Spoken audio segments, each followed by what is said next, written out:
Galiu būti indėnas, šaudyti taikliai iš lanko. Galiu būti geras stalo teniso žaidėjas.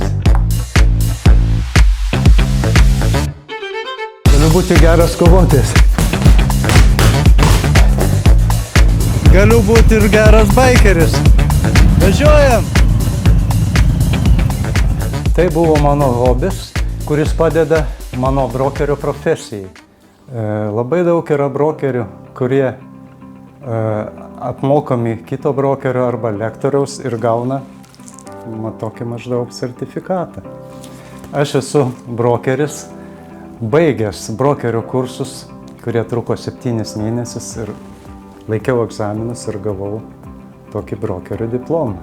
Kad galit pilnai pasitikėti mano darbu. Šiuo metu brokerio neįsivaizduoju be dronų. Štai mano sunkioji artilerija. Dronas, planšetė Samsung naujausia, fotoaparatas Canon naujausias. Na ir portatyvi kamera. Daug kas klysta sakydami, kad turim klientus, prašom kreipkitės ir mes parduosim jūsų nekilnojamą turtą. Paprastai klientai tikri, tai jie 5 kart pražiūri visus skelbimus ir nesėdi kaip aš ant sofkutės, solaus bokalo ir nežiūri žalgirio rungtynių, padėdami uždirbti brokeriui procentėlį. Jie peržiūri visus skelbimus, viską. Nebent ten brokeris padėjęs jau ne vieną nekilnojamą turtą, nupirk, parduot, jis pasiūlo kažką tikrai gerą, įkalba, tai taip, tada galbūt. Brokerių darbas nėra toksai lengvas, kaip jums atrodo.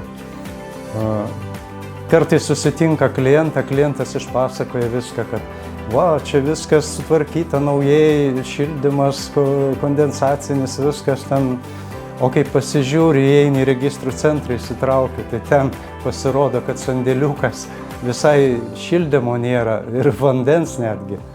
O kiti brokeriai žaidžia sugedusi telefoną. Tai matot, jie priema visus kaip už tikrą visus pasakymus. Dažnai žmonės įdeda savo skelbimus ir parašo, parduodamas nekilnojamas turtas be tarpininkų.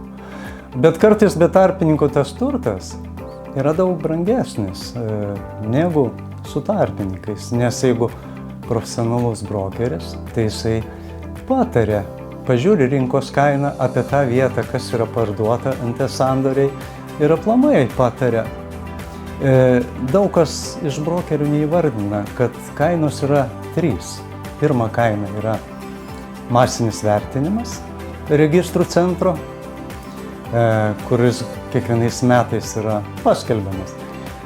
Toliau kita kaina yra likvidi kaina, kur gali brokeris, tai yra kur gali ir brokeris ar tiek savininkas parduoti greitai, bet nuostolingai.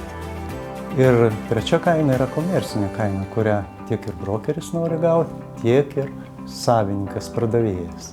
Mūsų pašnekesys tęsiasi, mes atvykom į senamiestį, bandysime pakelti droną.